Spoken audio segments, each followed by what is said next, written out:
Hi everyone, it's Sandy, and today I'm filming my December wrap-up, so I'll be talking about all the books that I read in the month of December. I only read 5 books in the month of December, and the first book that I read is Ninth House by Leigh Bardugo. This is the author's first adult novel, and so before going into the synopsis of this book, I do want to give trigger warnings for sexual assault, murder, drug use, violence, death. This book can be pretty graphic, so I just wanted to let you all know that. The story follows Alex Stern. She is a freshman at Yale, and she joins this type of organization that's in charge of monitoring all of these secret societies at Yale. There's also magic involved in the story, which I didn't know about until I read the synopsis of this. So I was definitely interested in learning about the magic in the story, but I felt like when I picked this book up, the author just kind of throws you into the story and expects you to know things. And there are little descriptions and explanations of certain things, but I felt like it wasn't enough, and I'm just the type of reader that needs more information. And so for a majority of this book, I was just kind of lost and confused. I didn't understand the magic, I didn't understand the secret societies, and because I didn't have a good understanding of this aspect of the story, which plays such a huge role, I just couldn't really enjoy the story as much as I wanted to. I did mention this in my disappointing reads video, and if you didn't know, or if you plan on reading this book, there is a little snippet at the very back that gives an explanation of all the secret societies and explains what they are,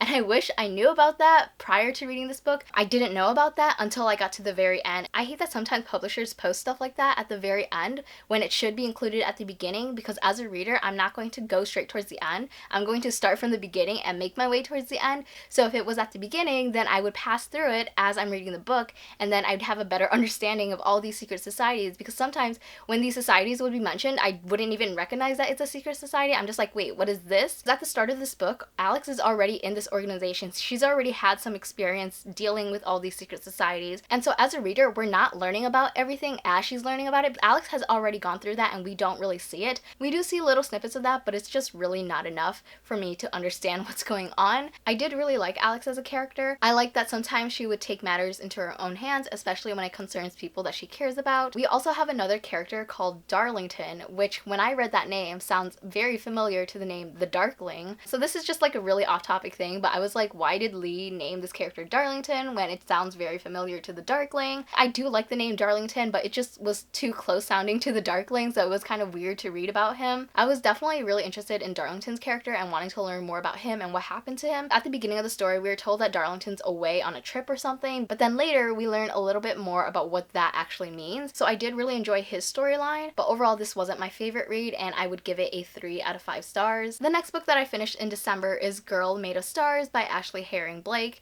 and I've had this book checked out from the library for an embarrassingly long time, but I finally got to it in December, and I'm really glad that I did because I ended up really loving this book. This story follows our main character Mara, whose twin brother Owen rapes one of her closest friends, Hannah. So throughout this book, Mara is dealing with this inner conflict of wanting to believe her brother's innocence, but also knowing that she should believe the survivor. As you can tell from the synopsis, there is a trigger warning for sexual assault. I really don't have much in-depth thoughts about this. I read through it really quickly, but I think that this is a very heartbreaking story, and it creates such an important discussion on rape culture. The emotions that Mara was dealing with was just so raw and so sad to read about, because her twin brother is someone that she loves and is super close with, but she's trying to come to terms with this awful thing that he did to one of her closest friends. Obviously, what Owen did changes their entire relationship, and while Mara is dealing with the aftermath of this incident, she's also dealing with a past trauma as well that she's kept to herself. I also really love seeing Mara's friendship with Hannah, along with her best friend slash ex Charlie. Mara is bisexual, and Charlie does come out as non-binary later on in the story, and I just love the overall focus on relationships in the story. We have the sibling relationship between Mara and Owen, we have the friendship between Mara and Hannah, and the friendship between Mara and Charlie, but also Mara used to date Charlie, so there's also this romantic aspect to their relationship as well. I think the story is definitely a must-read, and I gave it a 5 out of 5 stars. The next book that I picked up is Emergency Contact by Mary H.K. Choi. This story takes place in Texas. It follows 2 main characters. We have Penny. She's Korean American. She's going to college and she wants to become a writer. And then the second main character is Sam. He's the love interest. He works at this cafe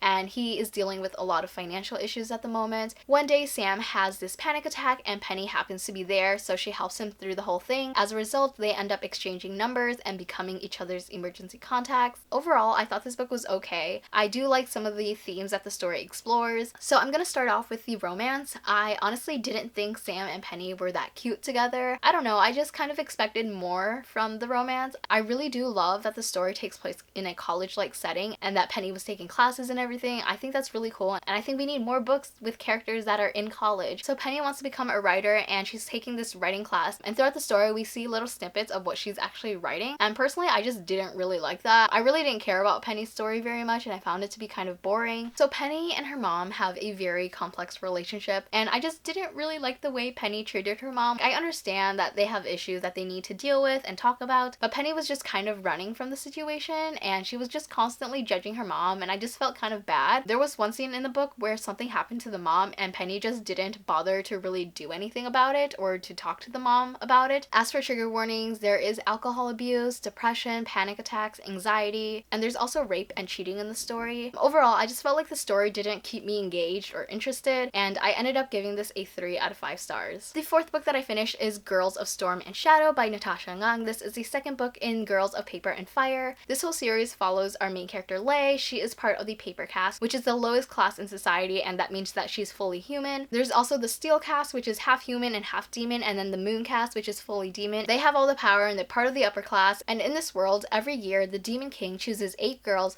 from the Paper Caste to become his paper girls, which are essentially his concubines, and Leigh is chosen to be one of these paper girls. However, once she arrives to court, she ends up falling in love with another paper girl, and so the story kind of goes from there. With this book, it pretty much starts off with where the first book ended. I did really enjoy reading this, but I didn't enjoy it as much as the first book. I did really enjoy some of the new characters that were introduced in the story, and I really liked seeing them. I really love Leigh and Ren's relationship and seeing that develop in this book. When I picked this book up, I thought I would have a hard time getting into the story, but that was not the case at all. It was a pretty easy read, and I felt like I got back into the world really quickly. Without going into spoilers, I really like the political aspect of the story and seeing the main group of characters try to establish alliances with other regions. I also really love the way the author dealt with Leigh's PTSD throughout the story. Leigh has definitely gone through a lot of trauma in the first book, especially concerning the fact that she was sexually assaulted. And so throughout this book, we see her trying to numb her emotions and trying to forget what happened, and she does so through drinking. At first, she didn't really recognize that it was becoming a problem. She just wanted to drink and forget, but then we see other characters expressing their concerns for her, and so I really enjoyed that aspect of the story. I feel like things are going to get really intense in the third book, and I'm really looking forward to seeing how things play out. So overall, I gave this a 4 out of 5 stars. I really enjoyed it, and I can't wait to read the third and final book, I believe. And the very last book that I finished in December is Wicked Fox by Kat Cho. This is a story that takes place in modern day Seoul,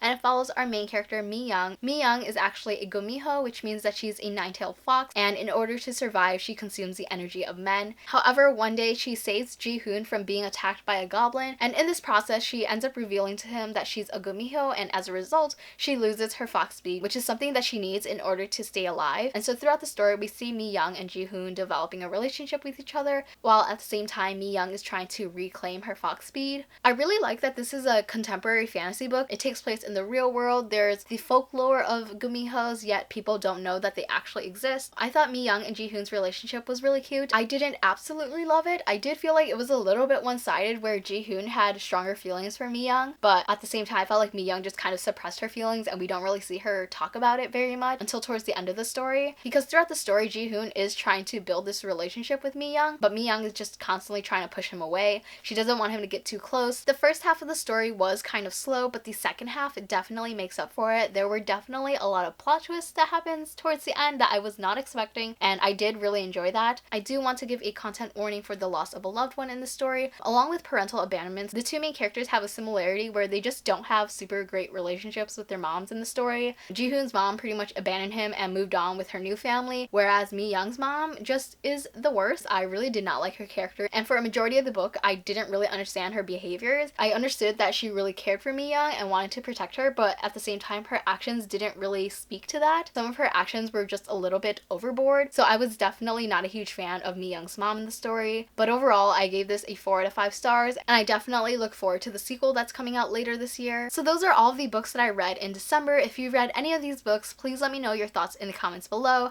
Thank you so much for watching this video. I hope you enjoyed it, and I will see you next time. Bye!